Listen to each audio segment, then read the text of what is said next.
안녕하세요. 오늘도 사은살롱을 찾아주셔서 감사합니다. 저는 결혼 5년 차로 3살이 된 예쁜 공주님의 엄마인 30대 주부입니다. 올해는 저한테는 좀 특별한 해인데요. 저는 어릴 때 친정엄마가 돌아가셔서 안 계시거든요. 그리고 올해 친정엄마가 돌아가신 지 꼬박 20년이 되는 해이고, 동시에 지금의 제 나이가 친정엄마가 돌아가신 나이라 기분이 많이 이상한데, 어렸을 때는 엄마가 이렇게 젊은 나이에 하늘나라에 가신지 체감하지 못했어요. 그리고 이제 막 말문이 터져서 조잘조잘 이야기하는 아이를 키우다 보니 저를 두고 차마 눈을 감을 수 없었을 것 같은 엄마의 심정이 와닿았는데, 엄마의 부재는 저에겐 항상 상처였고 아픔이었어요. 게다가 엄마가 돌아가시고 저는 할머니 손에서 자랐는데요. 이런 말은 저를 키워준 할머니한테 죄송한 말이지만 제 인생의 굴곡은 그때부터 시작되었다고 해도 과언은 아니었죠. 일단 아빠가 저를 두고 재혼하셨다가 결국 다시 이혼을 하시면서 제 의지와 상관없이 그 과정에 상처를 받게 되었는데, 아빠 딴에는 저에게 엄마의 자리를 메워주고 싶어서 한 재혼이라고 하셨지만 그건 아니었어요. 왜냐하면 새엄마는 저를 키울 마음이 전혀 없는 사람이었거든요. 그리고 새엄마는 저에게서 아빠를 완전히 뺏어가려고도 했는데 거기엔 또 나름의 이유가 있었어요. 새엄마가 아빠와 결혼할 당시 저보다 어린 딸을 데리고 시집을 왔는데요. 그 동생이 저희 아빠를 독차지하고 싶어 했어요. 아빠 하면서 외동딸 대접을 받고 싶어 했는데, 새엄마는 자기 딸이 그러길 바라니 저희 아빠를 온전한 자기 딸의 아빠로 살게 하려 철저히 저와 아빠를 갈라놓으려 하셨죠. 그러니 아빠 생각과 달리 아빠가 재혼을 했지만 저는 여전히 찬밥에 할머니와 살 수밖에 없었는데, 그렇게 한 3년 정도 아빠를 1년에 2-3번 볼까 말까 하니 할머니가 이건 안 될 일이라고 나서기로 마음을 잡수셨어요. 오죽하면 저렇게 살게 할 바에는 엄마와 새엄마를 이혼시키는 게 낫겠다고 마음을 독하게 드셨는데, 그리하여 새엄마의 독한 시집살이가 시작이 되었죠. 할머니가 무작정 저를 데리고 아빠 집에 들어가 살겠다고 하셨거든요. 그렇게 새엄마는 졸지에 시어머니와 전처 딸까지 함께 살게 되었고, 저희 할머니는 이복 동생이 저희 아빠를 독차지하는 꼴을 또 가만히 보지 않으셨는데, 야야, 네가 뭔데 거 가서 매달려 있노? 니는 항시 2번째다. 여 언니가 아빠 친딸이니까 1번, 니는 2번. 알았나? 이렇게 새엄마와 이복 동생이 보고 듣는 가운데 대놓고 차별을 했으니 새엄마가 폭발하게 되었어요. 그리하여 아빠를 뒤에서 조종해 할머니와 저를 다시 내보내고 이젠 아예 연을 끊고 살게 하려 이간질을 열심히 했는데, 그 수까지 모두 꿰뚫고 있던 할머니는 아빠가 없을 때 온갖 집안일로 새엄마를 가만히 있게 두지 않았어요. 거기에 아빠 돈도 할머니가 직접 관리하고 새엄마에게는 주급으로 생활비를 주신다며 그마저도 가계부를 쓰지 않으면 절대 안 준다고 했는데, 그렇게 재정 상태를 쥐그흔드는 할머니 탓에 새엄마는 아빠에게 이렇게 살 바엔 이혼을 하겠다고 집을 뛰쳐나가면서 아빠의 재혼은 깨지게 되었어요. 처음엔 아빠도 엄마 꼭 이렇게까지 해야 해? 물론 저 사람이 심한 건 나도 인정하는데 그래도 내 아내고 엄마 며느리잖아. 그리고 막말로 없는 것보다는 낫지 않아? 기어코 아들이 이혼당하는 꼴을 봐야 속이 시원하겠어? 라며 새엄마와 이혼을 하지 않으려 했는데, 할머니는 네 이혼하라고 이러는 기다 라며 아빠에게 하루라도 빨리 이혼하고 정신 차리라고 하셨어요. 그러면서 또 그럼 니는 클로온 돌이 박힌 돌 빼내려고 처리약을 쓰는데 아빠라는 니는 니 딸이 저렇게는 괄시 받는 게 괴한나? 나도 내 핏줄이 더 귀하지 너의 핏줄 거두는 거 한 개도 안 반갑다 라며 아빠를 혼내셨는데, 그때는 왜 제가 다 눈물이 나던지 저를 생각해주는 사람은 할머니밖에 없는 것 같더라고요. 그래서 속으로는 저런 아빠보다 할머니랑 둘이 사는 게 낫겠다는 생각을 많이 했는데, 그때는 몰랐지만 할머니는 건강이 아주 나쁘셨더군요. 어쩌면 그래서 더욱 제 걱정을 한 것 같았는데요. 할머니는 식구들에게 아무 말도 하지 않았지만 신장암을 앓고 있었어요. 가끔 포도당 맞으러 병원에 간다. 서울에 있는 작은 아빠 집에 다녀온다는 게 당신 병 때문이었더라고요. 저는 그때마다 옆집에 맡겨져 할머니 올 날만 기다렸는데 할머니는 그런 어린 소녀의 마음을 알고 계셨더라고요. 그래서 저를 아프게 하고 저를 밀어내려는 새엄마를 당신이 나서서 아빠에게서 떼어놓으려 하셨고, 아빠는 할머니가 아프다는 사실을 알고 할머니 뜻에 따랐는데, 그렇다고 부녀의 정이 쌓이거나 사이가 좋아지는 일은 없었죠. 그리고 할머니는 제가 아빠와 산 지 2년도 되지 않아 하늘나라로 가셨고, 그 후로는 아빠와 쭉 둘이서만 살았는데, 솔직히 좋은 기억은 별로 없네요. 그냥 각자 살았거든요. 서로에게 큰 관심과 걱정도 없이 그냥 한 집에서만 살았는데, 그래서 저는 아빠와 살고 있었지만 할머니가 그리웠고 엄마가 보고 싶었어요. 또 학교에 다니면서 쭉 느꼈던 점이 있었는데 어쩐지 저는 다른 아이들과는 좀 다르다는 생각이 강하게 들더라고요. 왜 엄마 없는 애는 티가 난다고 어른들이 그러시잖아요. 저는 저한테서 그런 티가 난다고 생각했어요. 다른 친구들은 전부 엄마가 있어서 머리 모양도 단정하고 옷도 신경 써서 입고 학교에 오는 것 같았는데 저는 아니니까 그런 게 늘 자신이 없었거든요. 그리고 자연스럽게 바쁘고 저에게 달리 관심이 없는 아빠와 살다 보니 하나부터 열까지 제 스스로 해야만 했는데요. 이건 뭐 어린 딸이 나이 많은 아빠를 더 챙기는 꼴이었어요. 청소도 그렇고 공과금 내고 심지어 슈퍼에서 간단한 식재료를 사다 제가 밥을 하기도 했는데 그렇게 살다 보니 저는 빨리 어른이 되고 싶었어요. 그 이유는 간단했는데 혼자 살고 싶었거든요. 그리고 드디어 고등학교 졸업을 한 해에는 용돈을 모아 마련한 100만 원의 자립금으로 집을 나와 독립된 생활을 했는데 말이 독립이지 그때 고생을 참 많이 했어요. 고시원, 고시텔, 반지하, 옥탑방, 심지어 쉐어하우스라고 방만 빌려 사는 생활도 했는데 어린 여자아이가 그런 생활을 하는 게 쉽지 않아 보였겠지만 저는 나름 괜찮았어요. 그리고 아빠는 그래도 딸이라고 혼자 사는 저를 위해 매달 용돈은 보내주시기도 했는데요. 그게 큰 도움이 되기도 했어요. 그리하여 저와 아빠는 따로 떨어져 살면서 가끔 생사 확인차, 안부만 전화를 하며 각자 편하게 사는 걸 추구하게 되었고 제가 철이 조금 들면서 그래도 아빠와 사이는 많이 좋아진 편이었어요. 제가 아빠를 걱정하고 챙기니 아빠도 그런 관심을 받고 싶었다는 듯 좋아하시더라고요. 그리고 저는 취업에 성공해 본격적인 돈을 벌면서 나름 독하게 살았는데 혼자 살다 보니 돈이 제일 중요했거든요. 그때 당시 저에겐 돈으로 살 수 없는 행복 어쩌고 하는 것들은 모두 배부른 거짓말이었는데 돈으로 행복을 살 순 없지만 돈이 있다고 불행한 사람은 없다고 생각했어요. 저는 행복보다는 힘들고 불행하고 싶지 않았기 때문에 아주 절실하게 돈을 많이 벌고 싶었거든요. 그러니 한참 놀고 싶고 연애하고 싶은 그런 나이임에도 불구하고 저는 연애를 해야겠다, 결혼을 해야겠다 그런 생각을 할 겨를이 없었는데요. 사람의 인연은 아무도 모른다고 그 시절에 남편을 알게 되었어요. 남편은 거래처 직원으로 꽤 오랜 시간 알고 지냈는데 저 사람이 미래의 내 남편이 될 줄은 꿈에도 몰랐죠. 일단 말수도 별로 없었고 저를 좋아하는지 어쩐지 그 속을 알 수가 없는 사람이었는데 서로 익숙해지고 편해지다 보니 업무적인 관계에서도 사적인 감정의 싹은 피어나더라고요.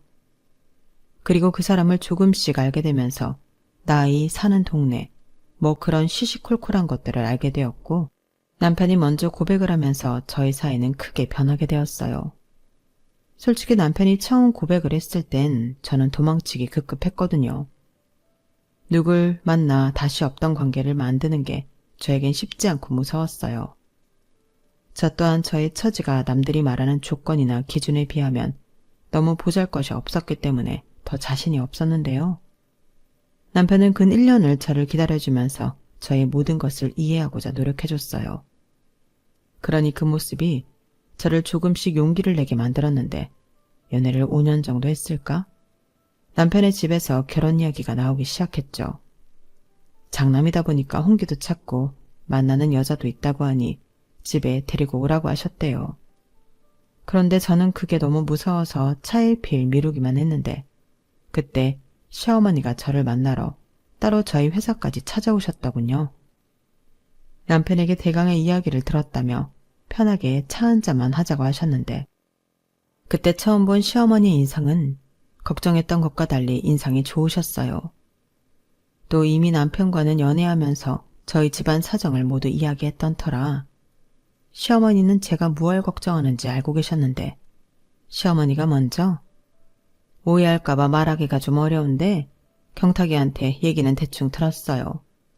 그리고 아무래도 그런 것 때문에 우리 집에 인사 오는 게 힘든 것 같아서 내가 먼저 이렇게 찾아오게 되었는데 실제로 이렇게 만나보니 이런 와중에도 너무 반갑네. 많이 힘들었을 텐데 잘 컸네. 할머니가 사랑과 정성으로 키운 귀한 티가 나는 것 같아요. 내 나이쯤 되면 척 보면 딱이거든. 그러니까 괜히 걱정 사서 하지 말고 우리는 선영씨 정도면 감지덕지니까 편하게 봐요.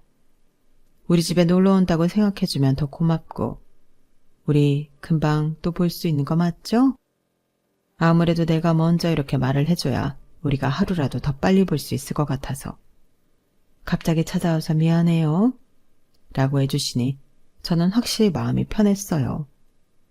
이미 벌써 제 사정을 알고 계신다는 것도 마음이 놓였고 그럼에도 불구하고 저리 말씀해 주시니 감사했는데 어느덧 제 마음 한켠에 저런 분이라면 시어머니로 모시면서 잘해드리고 싶더라고요. 거기에 나아가 한동안 느끼지 못했던 엄마의 정도 기대해 볼 수 있을 것 같은 어린아이의 마음이 되었는데요. 그런 계기가 발판이 되어 저와 남편은 결혼하게 되었어요. 둘 다 아주 넉넉하게 신혼생활을 시작한 건 아니었지만 대출 조금 더 끼고 빌라 전세에서 결혼생활을 시작했는데 제 인생에도 이런 날이 오다니 놀라울 정도로 안락하고 행복하더라고요. 그러면서 어릴 때 마냥 부러워만 했던 행복한 가정을 제 손으로 꾸려보고 싶은 욕심도 생겼는데요. 남편과 함께라면 충분히 가능할 거라고 믿어 의심치 않았어요. 물론 천사 같은 아이가 있는 지금은 이미 그런 꿈을 이룬 것처럼 더할 나위 없이 행복 자체였지만 징얼의 생활이 있기까지 저도 나름의 고난과 역경이 있었답니다. 혹시 오해가 있을까봐 미리부터 밝히자면 저희 시부모님은 여전히 저에게 잘해주시고 계세요. 시어머니는 물론이고 시아버님까지도 며느리인 저를 친딸처럼 생각해 주는 감사한 분이라 저는 늘 시댁에 갈 때면 다른 며느리들과 다르게 신나서 남편보다 더 먼저 가 있곤 했는데 주변에서 그러더라고요. 선영씨는 진짜 복이 많은 사람 같아 라고요. 하지만 그게 전부였다면 제가 여기에 사연을 쓰고 있지는 않았을 것 같은데 저에겐 좀 짜증나고 신경 쓰이는 시댁 식구가 한 명 있어요. 그 사람은 바로 시부모님이 늦게 낳은 늦둥이 딸, 제 손아래 신우인데요. 원래 시어머니 시집살이보다 신우 시집살이가 사람을 더 잡는다고. 저에게 있어 신우는 아무도 몰래 등짝을 후려쳐주고 싶은 왼수예요. 얄밉다는 표현으로는 성에 차지 않을 정도로 사람을 무시하는데 신우 이야기를 시작하면 한도 끝도 없죠. 일단 시부모님이 늦둥이로 낳은 딸이라 정말 오냐오냐 온갖 진상도 사랑으로 받아주셨는데 그렇다 보니 세상 무서운 것도 없고 아래 위도 모르는 싸가지 그 자체였어요. 솔직히 결혼 전부터 조짐이 있긴 했는데 남편이 대놓고 자기 동생한테 뭐라고 하고 그 동생도 오빠인 남편을 무서워하는 것 같아 남편을 믿고 결혼을 하게 되었죠. 또 신우인데 결혼한다고 해서 뭐 얼마나 보겠나 그런 아니라는 생각도 있었는데요. 그 문제의 신우 때문에 신혼 때는 저도 이혼 생각을 해본 적이 있었어요. 사람이 할 수 있는 말과 하면 안 되는 말이 있는데 신우는 그런 것도 모르는 아나무인인 사람이었거든요. 거기에 자기보다 못한 사람을 보면 그렇게 무시하고 깔볼 수가 없는데 시부모님은 그런 딸을 혼을 내긴 하시지만 신우는 그런 부모님의 말을 들을 생각이 없어 보였어요. 누가 보면 자기를 무슨 돈 많은 부잣집 딸로 볼 줄 아는 건지 기세가 아주 등등하더라고요. 그러니 엄마도 없고 가난한 친정을 가진 저를 자기보다 한참 급이 떨어진다고 생각했어요. 아예 대놓고 저를 자기 집 레벨과 어울리지 않는다며 소위 말하는 시누이 짓, 시자 노릇을 했는데 그때마다 제 속이 뒤집어졌어요. 그리고 아이러니하게도 시집살이 때문에 도망치듯 아빠와 이혼한 새엄마의 기분이 이랬을까? 이젠 얼굴도 기억이 나지 않는 그 여자 생각이 났는데 그만큼 시누이의 시자짓은 사람을 환장하게 했죠. 오죽하면 제가 저보다 어린 시누이 말에 울컥해서 화장실에 들어가 한참을 울고 나온 적도 있었는데요. 그 모습을 본 남편은 신우를 쥐잡듯 잡기 시작했어요. 당연히 신우는 자기가 왜 오빠한테 혼이 나야 하냐며 발끈했죠. 아이씨, 왜 나한테만 뭐라고 해? 내가 만만해? 노이놈의 기집애, 아까 올케 언니한테 뭐라고 했어? 네 올케가 우리 집이랑 레벨이 안 맞아? 레벨 같은 소리하고 자빠졌네. 네가 뭔데 내 와이프 눈에서 눈물을 빼. 너 당장 올케 언니한테 사과 안 해? 어머, 별꼴이야?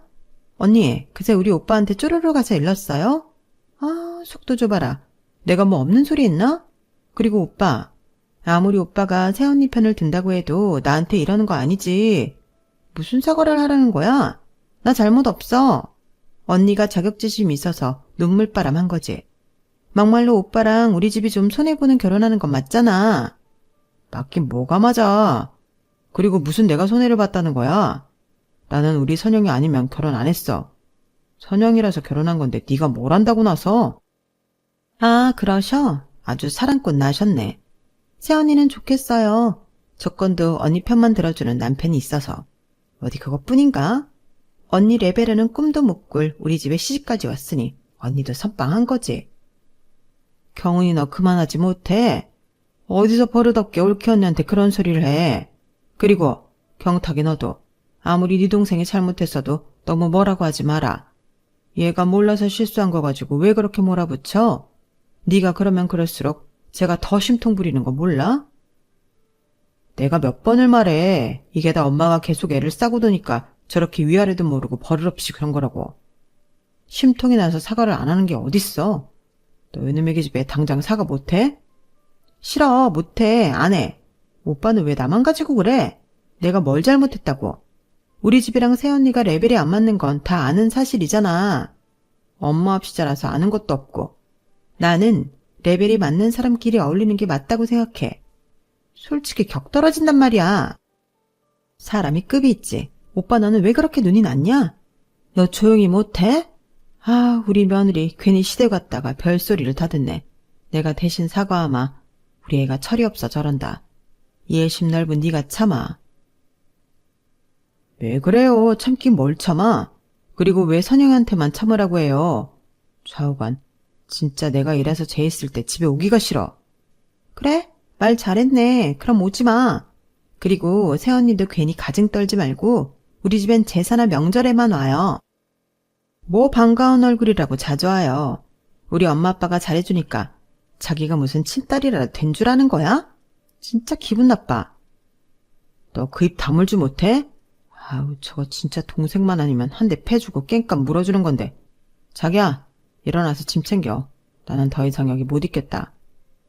경탁이 너까지 왜 그래? 아유, 선영아, 내가 미안해. 네 남편 말처럼 얼른 가라. 내가 현관 앞에 반찬 싸놨으니까 그거 꼭 들고 가.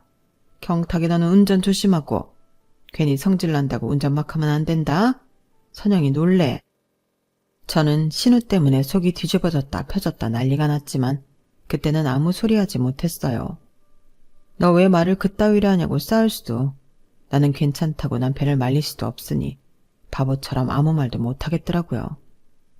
대신 남편이 제목까지 화를 내고 씩씩거리니 그걸로 위안 삼아 그날은 집으로 돌아왔는데, 그런 기분 나쁜 일이 있을 때마다 남편은 저에게 몇 번이고 사과를 했어요. 자기야, 아까는 많이 속상했지? 미안해. 저놈의 기집애, 내가 언제고 저놈의 주둥이 홍구멍을 내줄 거야. 엄마 아빠가 너무 오냐오냐 키우고 싸고 도는 바람에 지가 그거 믿고 저렇게 까부는데 언제고 나 아니라도 임자 만나겠지. 그러니까 자기도 힘들겠지만 기분 풀고 우리 가급적 본가에는 가지 말자.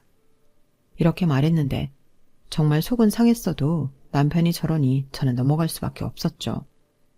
그리고 마음 한편으로는 신우가 하루라도 빨리 시집을 가서 그 밉상 얼굴 보는 날이 없길 바라고 또 바랬는데 저희 신우는 늘 좋은 조건의 남자만 만나면 결혼할 거라고 떠들고 다녔거든요. 하지만 그런 조건의 남자가 유감스럽게도 눈이 삐지 않아 신우가 결혼하는 날은 올 것 같지 않았는데 그러던 중 집신도 짝이 있다는 말이 맞는 건지 드디어 신우가 찾던 조건은 좋으나 눈이 먼 정신 나간 남자가 나타났어요. 그때 제가 막 임신을 했을 때였는데 신우는 조카가 생기는 건 안중에 없었고 당장이라도 시집을 갈 것처럼 입이 아주 귀에 걸렸어요. 솔직히 제 입장에서도 그 소식은 반갑기 그지 없었는데요. 신우의 예비 남편은 신우 말처럼 거의 준재벌에 가까운 집 아들이었어요. 게다가 시집살이 시킬 시어머니도 없고 신우의 짓 할 여자 형제도 없다고 했는데 거기까지 들으니 저도 슬슬 배가 아프더라고요. 그 남자가 잘나서 배가 아픈 게 아니라 내심 너도 시집가서 너 같은 신우 만나 고생 좀 해봐라 하는 마음이 있었는데 신우가 없다니 그게 참 유감스러운 일이었어요. 그리고 그런 저의 마음을 꿰뚫어 봤는지 신우는 원래도 얄미운 면상을 더욱 얄밉게 하고서는 자긴 시집살이도 하지 않고 평생 사모님 소리 들으며 떵떵거리고 살 거라고 저에게 자랑을 하는데 그때는 솔직히 좀 약이 오르더군요. 세상에는 권선징악이 있다고 했는데 왜 저 못된 신우는 인생만 잘 풀리는 건지 하늘이 다 원망스러웠어요. 그렇게 신우는 나름 조건을 맞춰 시집을 간다고 자기 집 기둥 뿌리도 뽑아 호화스럽게 결혼식을 올렸는데 상견례 때와 결혼식 당일에 뵌 신우의 가족들은 인상도 좋고 좋으신 분들 같더군요.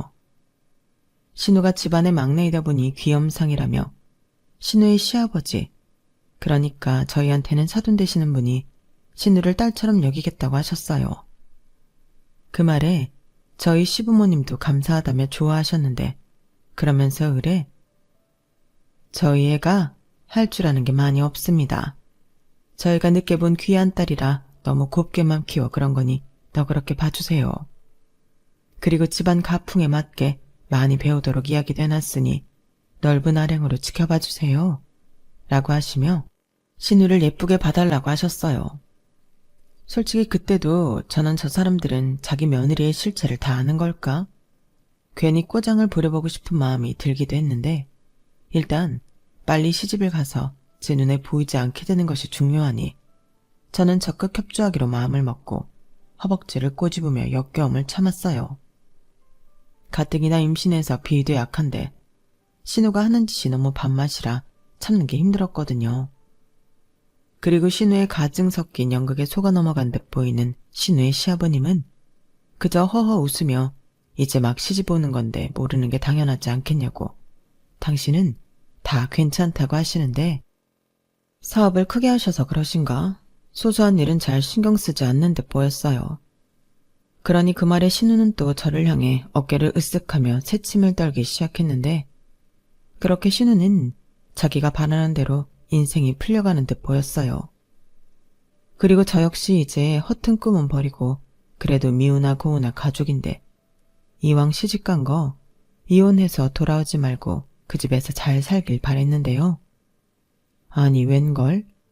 결혼하고 3개월도 되지 않았는데 신우가 짐가방을 들고 친정에 와서 울고불고 난리가 났더군요. 저는 그때 산부인과에 가는 날이라 회사에 휴가를 냈고 남편은 저와 산부인과 진료를 받고 곧장 출근을 해서 저 혼자 시댁에 갔었는데 현관문도 열려있고 신우의 짜증 섞인 목소리가 현관 밖으로 새어나왔는데 사람 심리가 왜 그런지 저는 숨을 죽이고 그 소리에 집중했어요. 그때 저는 마침 점심시간이라 시어머니와 점심을 먹을 생각이었거든요. 그 전날 시어머니가 지나가는 말로 초밥이 드시고 싶다고 하셨는데 산부인과 근처에 맛있다고 소문난 가게가 있어서 저는 일부러 포장까지 했어요. 그리고 깜짝 놀라게 해드리려고 연락도 없이 부랴부랴 왔는데 정작 서프라이즈는 신우가 해주고 있더라고요. 그렇게 귀를 기울이며 듣고 있는데 신우 집에도 신우 같은 사람이 있었나 보더군요. 그것도 한 사람이 아니라 셋이나 됐는데 씨 고모님이라는 분들이 조카 며느리라고 신우를 엄청 잡는 것 같았어요. 아주 신우가 꽁지가 빠져서는 친정으로 주랭랑을 쳤는데 자기 엄마를 붙잡고 서럽게 우는 거 있죠? 엄마, 나 진짜 이렇게는 그 집에서 못 살아. 아니, 왜 그래? 무슨 일이 있었는지 차근차근 말해봐. 그게 있잖아. 나 완전 사기 결혼 당했어. 결혼 전에 나한테 잘해주는 건 순전히 쇼였고 나를 무슨 다 잡은 고기처럼 신혼인데도 홀대하는데 그것도 너무 서럽고 집에 돈은 많다고 하는데 정작 내가 쓸 돈은 안 준다? 어디 그뿐이야? 시고모님들이 진짜 지랄 맞아. 자기들이 시엄마래. 그럼 나는 무슨 시어머니를 셋이나 모셔? 매일같이 집에 와서 청소가 어떻고 음식이 어떻고 나만 쥐잡듯이 잡아. 뭐? 너 그렇게 힘든데 이 서방은 뭐라고 안 해? 안 해. 나더러 무조건 참고 고모들한테 맞추래. 자기도 고모들 무섭다고. 자기한테 불똥 튀지 않게 나더러 알아서 하라는데 나 진짜 너무 힘들어. 그래도 어떡해. 네가 잘 좀 맞춰봐. 네가 잘하면 그 고모님들도 뭐라고 하지 않으시겠지. 못 맞춰. 그건 아무도 못 맞춰. 트집을 잡기 위해서 그러는 건데 아마 내가 너무 잘하면 잘한다고 또 뭐라고 하실걸? 그냥 내가 싫은 거야. 왜 네가 싫어? 그럴 이유가 없잖아. 몰라. 나더러 며느리 하나니까 시아버지도 챙겨야 하고 집안 대소사도 챙겨야 하는데 그거 다 챙기면 엄마, 나 친구 만나서 쇼핑할 시간도 없어. 무슨 종이야, 종. 그러면서 아버님은 나한테 하루빨리 애나 낳으라고 잔소리하시고. 뭐? 그렇게 인상 좋으신 분이 그러셨단 말이야? 그거 다 연기였어. 온 집안 식구들이 다 나랑 우리 가족을 속인 거라고. 엄마, 나 어떡해. 이혼할래. 시끄러워. 결혼한 지 얼마나 됐다고 벌써 이혼 타령이야? 엄마가 몰라서 그래.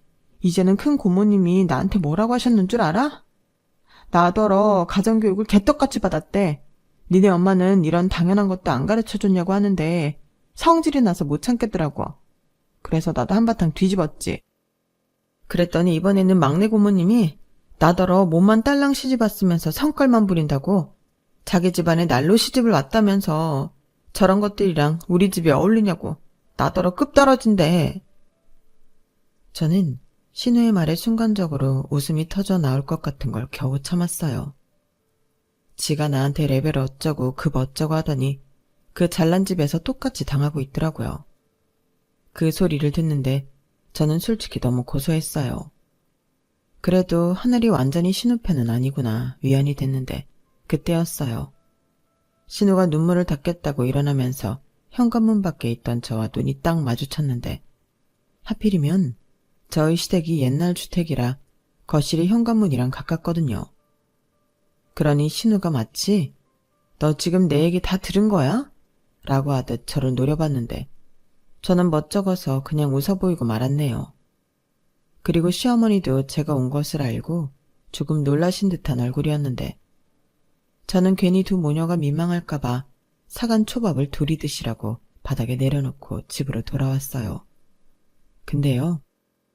돌아오는 내내 왜 그렇게 미소가 지어지는지 저는 집에 와서도 싱글벙글이었는데 그도 그렇게 신우가 시집살이 때문에 힘들다고 눈물 콧물 쏟으며 우는데 그 모습이 혼자 보기 아까울 만큼 너무 웃겼거든요. 그리고 제가 집에 온 지 2-3시간이 됐을까? 아니나 다를까 신우한테 전화가 걸려왔고 신우는 다짜고짜 저한테 화를 내면서 아까 왜 웃었냐고 따지기 시작했어요. 아무리 생각해도 제가 자기를 비웃고 있었던 것 같다며 기분이 나빠서 그냥은 도저히 넘어갈 수가 없었다고 하는데 기도 차지 않았어요. 누가 봐도 쪽팔린 김에 지금 저한테 화풀이를 좀 하겠다는 억지 심보잖아요. 아가씨, 제가 뭘 했다고 저한테 그러세요? 저 비웃지 않았어요. 뭐래, 내가 분명히 다 봤는데 어디서 딴소리예요? 내가 우스워요? 누가 그렇대요? 그리고 지금 저한테 뭐 때문에 이러는 건지 모르겠는데 제가 아가씨보다 서열이 위에요? 이건 좀 선 넘는 것 같은데? 저 비웃지 않았고 분위기가 좀 나쁘길래 그냥 왔을 뿐이에요. 그 말을 지금 나더러 믿으라는 거예요? 언니, 솔직히 내 얘기 어디까지 들었어요? 발뺌할 생각하지 말고 사실대로 말해요. 발뺌할 생각 없고요. 거진 다 들었어요. 속아서 결혼한 것 같다면서요. 그나저나 아가씨도 참 안 됐네요. 시집살이 시킬 시어머니 신우들 없다고 그렇게 좋아했는데. 시구모님들이 그런 사람들일 줄이야. 그러는 거 보면 세상은 참 공평한 것 같네요. 그 소리 지금 나한테 쌤통이라는 말 하고 싶은 거죠? 어머, 아가씨는 역시 눈치가 백단이네요. 그렇잖아요. 아가씨가 저한테 좀 못되게 굴었어요? 레벨이 안 맞다고 격 떨어진다고 급이 안 맞다고 했잖아요. 아가씨는 그런 말 들을 때 기분 어땠어요? 기분 더럽죠. 그러게 그런 말은 하는 게 아닌데 그 고모님들도 진짜 못됐다. 결혼식장에서는 그렇게 좋은 사람인 척 하시더니 실상은 아니었나 보네요. 됐어요. 언니는 언니나 잘해요. 지금 누가 누굴 걱정해? 어머, 제가 걱정하는 걸로 들렸어요? 아닌데? 아가씨도 성인이고 이제 시집갔으니 출가 외인인데 아가씨 일은 아가씨가 알아서 해야죠. 솔직히 그동안은 어머님 아버님 때문에 편하게 산 건 맞잖아요. 근데 제가 겪어보니 세상이 그렇게 호락호락하진 않아요. 이제라도 그걸 알게 됐으니 다행이죠. 아가씨도 이번 기회에 제대로 배워봐요. 시집살이가 얼마나 사람을 미치게 하는지. 언니, 지금 나 시집살이 하다 피말라 죽으라고 고사 지내요? 고사는 안 지냈는데 지금부터 한번 지내볼까요? 언니! 신우는 제 말에 약이 바짝 올라서 소리를 지르고 난리가 아니었어요.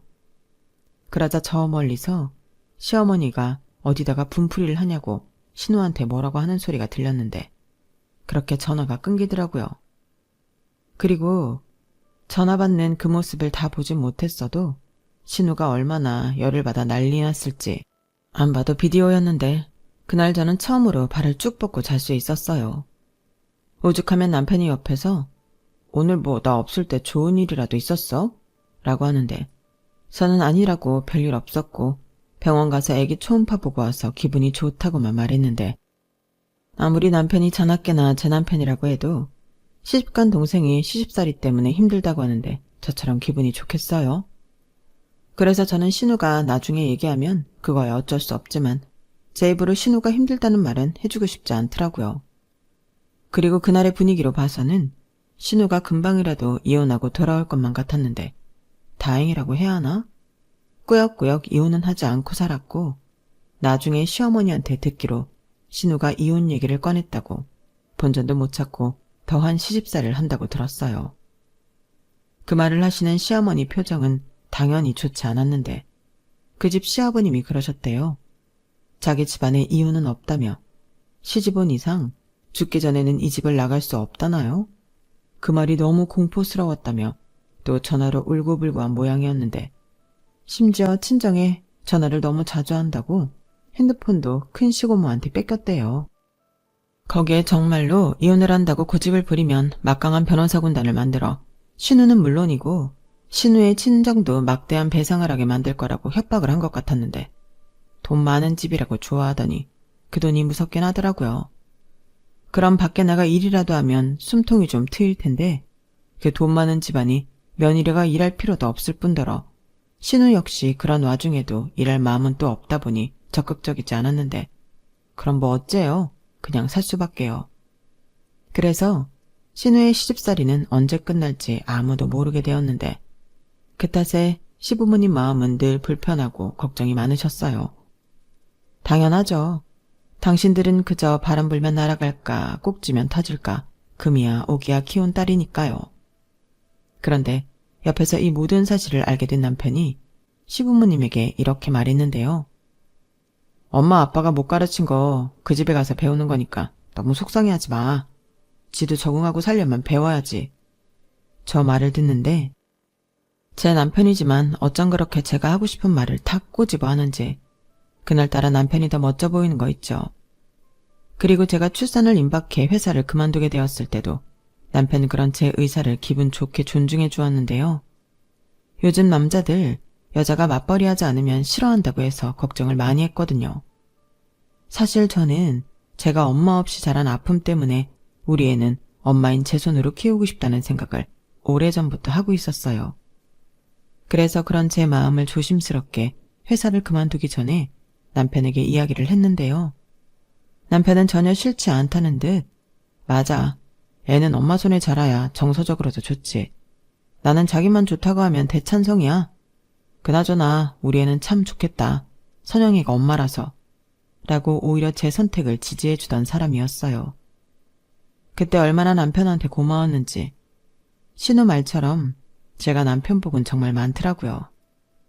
그리하여 저는 전화도 잘하지 못하는 신우 덕에 시집살이에서 해방되어 시댁도 마음껏 다니고 덩달아 친정아빠도 좀 챙기면서 출산을 준비할 수 있었는데 그런 편안한 마음으로 아이를 낳아 그런지 저희 딸은 어린 신생아일 때부터 순하고 잘 웃는 아이였어요. 조리원에서도 무슨 이런 인형 같은 얘기가 있냐고 간호사 선생님들이 모두 예뻐하셨는데 그렇게 태생부터 사랑을 듬뿍 받더니 자타공인 사랑둥이가 되었어요. 그리고 집안에 아이가 태어나니 그 분위기가 확 바뀌었는데 생기와 사랑이 넘치게 되더라고요. 거기에 당신 딸에게는 그렇게 무뚝뚝할 수가 없더니 친정아빠는 요즘 제가 보내준 외손녀 사진과 동영상 보는 재미에 시간 가는 줄 모르신다며 저한테 오늘은 사진이나 동영상 없냐? 라고 연락도 자주 하시고 선물도 어찌나 자주 보내시던지 우리 아빠가 원래 저런 사람이었나? 딸인 저도 놀라는 일이 많았어요.